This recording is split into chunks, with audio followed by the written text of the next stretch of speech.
right? That's the experience of the upset. When you have an experience of being upset, right, the experience is happening in your mind and in your body and in your emotions, right? And the way that we understand it is we attribute it to having been caused by something out there. Somebody made me angry, right? Somebody upset me. Somebody made me anxious. Somebody, caused me to be upset, caused me to have the experience of anger. This is the common understanding that human beings have about their experience, that it's being caused by other people, it's being caused by circumstances. In these teachings and practices, we come to see that the source of upset is the mind. It's not the environment. And because that's the case, we have absolute say-so about it. If the source of the upset is the environment, you don't have control over that. You don't have control over other people. You don't have control over what's happening circumstantially. But if you come to an understanding that no matter what that is that's happening circumstantially or happening with other people, the effect that it has happens in your mind. This is a teaching that has to be practiced. This is a teaching that once you have a sense of yourself as the awareness itself, and things happen, you practice the initial way that it'll occur to you is the way it always did. That somebody did something and they made me angry. Somebody driving a car in front of me that's too slow and they made me angry. But when you start to practice the truth, right? When that happens, if you have enough of if you're awake enough when that happens, you recognize that it's not coming from the car in front of me. It's not coming from the other person. It's coming from the state of mind that I'm in which whatever happened there is inconsistent with the way I believe it's supposed to be. And therefore, there's an upset in the mind. And the mind we have the ability to work with the mind. We have the ability to be able to relate to the mind in such a way that we can begin to stop being affected by it. We can begin to stop being affected by the thoughts or the emotions that are happening. And because we can do that with the mind, and the way we do that with the mind is not to try and control the mind or stop the mind. Mooji does a lot of talking about this. He calls it mind attacks. People experience mind attacks. Self-criticism, self-talk, right? Guilt, fear, being in states of intolerance. So it doesn't take much to piss you off, right? These are all states of mind that we're in, and we're in those states of mind because we have concluded part of our upbringing, part of our conditioning, right, is to have expectations. Part of our conditioning is to have expectations. The way people should treat you, the way the environment should be, the way the weather should be, the way the taxes should be, the way the president should be. Right? We have been conditioned to have this should thing, believing in how things should be, and then the mind automatically and mechanically compares that to what's happening all the time. And what's happening is it's not consistent with what we believe it should be, we immediately go into a reaction. That's not right. You're not right. And we attribute the cause of the upset and the source of the upset to be out there. In these teachings, we're learning that it's not out there, it's in the mind. And there are ways to practice being related to what's going on in the mind that will have the mind that will have the mind change from a consistently upset state, a nervous state, a fearful state, a concerned state. We'll gradually have the mind change from that to becoming a lot smoother, a lot less agitated, a lot less disturbed, a lot less upset. How does that happen? It happens the same way that we practice the formal practice. We're paying attention to the activity of the mind, and when we see it, is going into an upset state, right? The way we relate to it is different than the way we used to relate to it. The way we used to relate to it is we identified with it. I am upset. I am angry. I am afraid.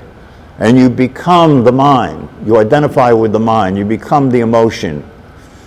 And you see things from an upset point of view in terms of what's happening, and it compels you to want to escape from that or do something to control it and stop it. Compels you. And this is suffering. This is a life of suffering. So when you begin to have more awake and you begin to see this for what it really is, right? What do? Right? You begin to recognize that it is possible for you to be a witness to its activity instead of identify with it. It's possible for you to watch what it's doing instead of be what it's doing. And when you can watch what it's doing, it doesn't have the ability to control your behavior anymore. Because part of what you're seeing is that it is inappropriate or impractical or not realistic. And part of what you're seeing is that this isn't new. This is a pattern. You've done this before. You've been angry before. And so the way you behave is the way you behave then. Right? To look and see, what can I do to try and win the day? What can I do to try and dominate this situation that's occurring right now so I don't have to suffer? Of course, that doesn't work, right? Because that will end up causing more suffering. So the way we're learning to practice is when we see that the mind's in an upset state, right? What do? Right? We don't try and control it or change it or stop it, right? We have compassion for it.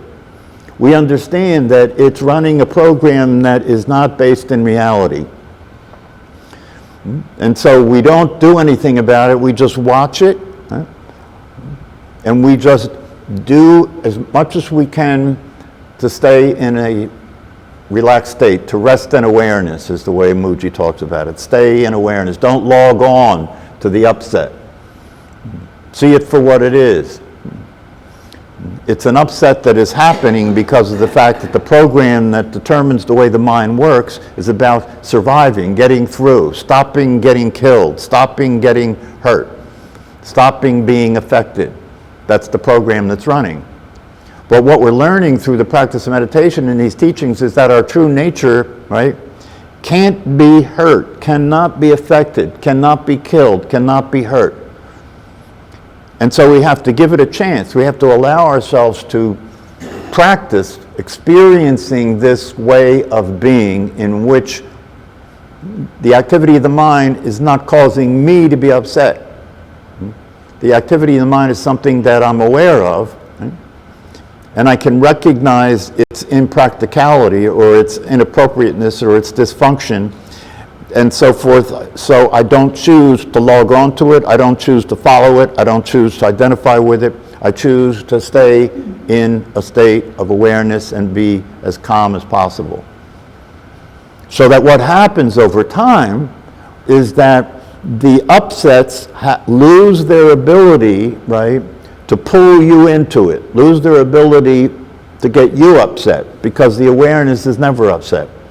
Right? So over time, the upsets lose their ability to do that. You stop behaving consistent with the upsets, so the situations that you find yourself in become more workable.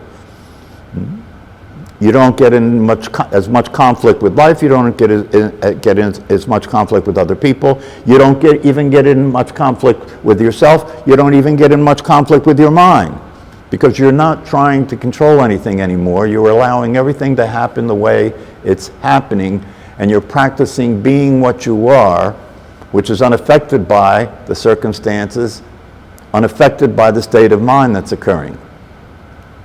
And so over time, as you continue to practice this, and the states of mind lose their ability to trouble you, lose their ability to cause you to misbehave, lose their ability to cause you to repeat the patterns that you run in the past to survive and be right and dominate. And as they lose their ability to do that, right, because of the fact that you're not giving them the attention that you used to give to them, you're not taking them on board and acting them out the way you used to, right? And because that's the case, they start to lose their existence. Their existence is a function of your attention. Their existence is a function of your belief that they have meaning. You know, we make things up all the time. We're meaning-making people. We make everything mean something, right? We make the state of mind we're in mean something. We make other people's behavior mean something, instead of just being a witness to it and seeing that the only sane thing to do is to have compassion, because these are all expressions of ignorance. This is all expressions of ignorance. So if you practice this over time, what happens is that the upsets may still occur, especially in the beginning when you first are in an awake state, right? The upsets will continue, and if you don't understand how this works, many people, when that happens, when the upsets continue after they wake up, right, they say, well, I must not be awake. If I was awake, I wouldn't be upset, so I must not be awake. And you blow the opportunity of experiencing your natural state, right? So in the very beginning, you're awake because and how can you tell that you're awake? You're seeing it differently. You're not just pissed off at somebody because of what they did to you. You're seeing it differently now. You're seeing I'm in an upset state, right? Because I had expectations that weren't fulfilled. It's not about the other person. They didn't do that to me. That's the state of mind I'm in, like that. So if you continue to practice this way, diligently, consistently, patiently over time, learning more and more about how all this works, right? The things that used to upset you start to be less and be less and be less. Until it gets to a point when something upsets you, it's very obvious. It's very obvious that something is now different than the state that I was in. When you're in a state of awareness and you're in a state in which you start to experience more of a consistent state of well-being, what do I mean by that? Consistent state of well-being, you start to experience that things are quiet. Not too much happening. You know? Things are quiet. All the things that I used to be preoccupied with in terms of thinking about things that I'm afraid of, thinking about things that annoy me and everything, that activity has just, stopped, slowed down, got less. In the beginning, it was still there, but the way I related to it started to change the very fact of its existence. Until things get so calm that when there's an upset, it's like very obvious. It's very obvious, right? And you see it for what it is. And you relate to it in a way that's realistic in terms of not getting involved with it. It's called resilience, not getting involved with it.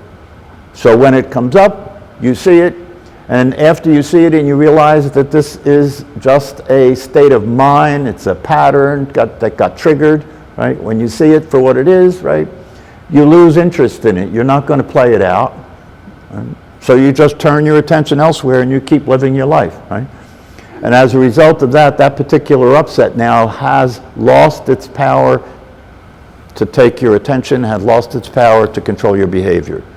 This is called freedom. That's what they mean by freedom, liberation. Not liberation for you, but from you. From who? From the personality that you were that thought that it was being upset because of the circumstances and the conditions and the way that other people were behaving. And now you've learned that that's not true. And as my teacher says, once you're clear about this and you see the way it works, right, your job becomes to create a beautiful mind. Your job becomes to create a mind. When you know who you are, you want your mind to reflect that. When you know who you are, you want your mind to have compassion for yourself and for humanity. When you know who you are, you want to be able to practice being unconditionally loving. You may not be very good at it yet, right? Because you've been practicing protecting yourself and, keeping the other people off, trying to avoid situations that would be disturbing or upsetting or even inconvenient. But now you've put that aside. That's childish. Now you're maturing and you put that aside. And so now you're paying attention to the state of mind you're in with the idea of cultivating a beautiful mind, so that when you interact with other people, your intention is to express kindness. Your intention is to express unconditional love, kindness, compassion for people who are lost in the sauce, understanding their innocence, so you don't behave toward them as if they're causing you to be upset. This can only happen if there is a combination of the continual studying of the teachings so that your understanding can deepen, and continually doing the practice so that understanding becomes available as something that you're applying to your everyday life all the time. And as I've said here before, as far as I'm concerned, that's the most powerful form of psychotherapy you could involve yourself in. If you come to see me as a psychotherapist, what I will do is work with you to get you to be doing that type of practice, and that's your psychotherapy. So that when you come to meet with me in sessions, right, we talk about the circumstances of your life, but we also talk about the condition of your mind. Circumstances of your life and what's going on in your mind, what's going on in your emotions, right? And you begin to come to an understanding that's possible to practice your way out of this state of upset, this state of neuroticism, this state of suffering. But it's up to you. It's up to you. It's the most powerful form of psychotherapy. But you still really do need a therapist because you need a guide.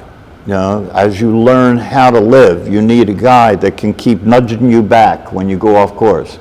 You need a guide that can help you look at the way your mind's working and see the operation for what it is. See that it's a survival operation.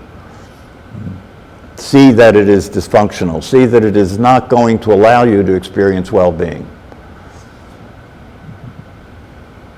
So these are the things that need to be in front of you as you continue to do the practice. Your personality is seeing things as a perception that is very limited and based on your past experience. That's why it's so important to experience waking up, because you have to wake up to see things as they are. You can't see the personality as a personality while you're being it. How are you going to do that? You're looking at a self-concept. You're looking at an image of yourself.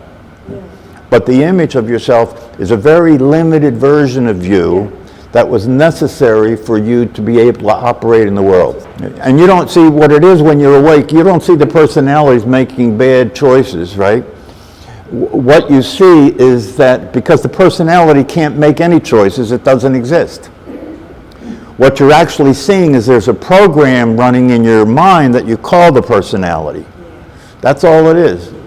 This is the heart of the matter. The personality never existed. It doesn't have a life. It's not alive, right? And so if you consider yourself to be that, you don't have a life and you're not alive either. You're living in a state of mind all the time. And there's no possibility for well-being there. No possibility for well-being there, because there is no real being there to experience well-being. There's no real being there to experience well-being. All there is a series of patterns of thoughts, emotions, physical sensations, and so forth that end up in behaviors. That keeps playing, right? But there's no alive, conscious, aware being there. That's just a program, right? And you, which are the alive conscious awareness, have not, instead of recognizing that you're the real deal, right? You've attributed your existence to that program and thought that you were what the program was saying you are. Once you wake up to this, you know, you don't go backwards. But you have to practice it, because although you don't go backwards, it might seem as if you're going backwards, because if you don't practice it, you'll slide back into the mental activity again. And when you slide back into the mental activity again, it's very easy to conclude, I wasn't really awake. I couldn't have really been awake. If I was awake, I wouldn't be back in the shit. No, you can be back in the shit awake that you're back in the shit. That's different than just being back in the shit. And if you're awake that you're back in the shit and you understand that the shit is not inevitable, And that there is a way of relating to this process, these thoughts, these feelings, right, that will bring an end to them, to the fact that they dominate you and cause the way you behave, which doesn't work and causes suffering.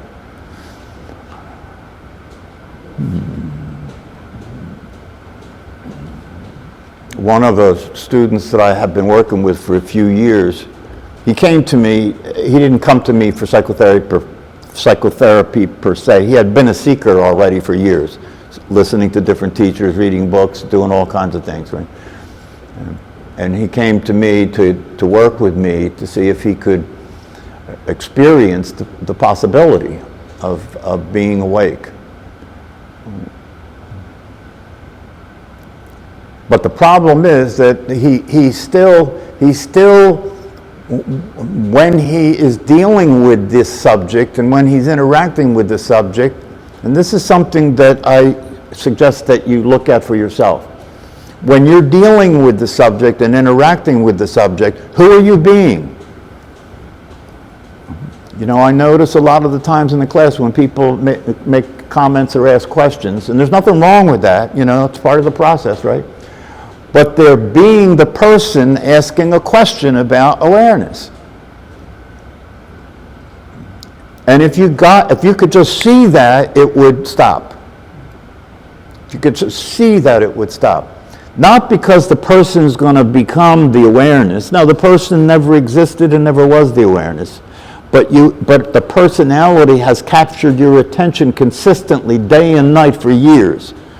And had you experienced that to be yourself. And so if you have a glimpse of that, if you have a temporary opening of that and you see your true nature, experience your true nature, don't make the mistake of thinking you are the personality and you had a glimpse of being the awareness. You were never the personality. That's the common way that this occurs for people. They think, oh, I was the personality and the personality woke up. The personality can't wake up because the personality doesn't exist. That's the final chapter of this process, is the recognition that the personality never existed. You were never a personality. You were always the awareness, and for a while it has taken the form of the personality, but you can come out of that dream. You can wake up and come out of that dream and experience things as they actually are.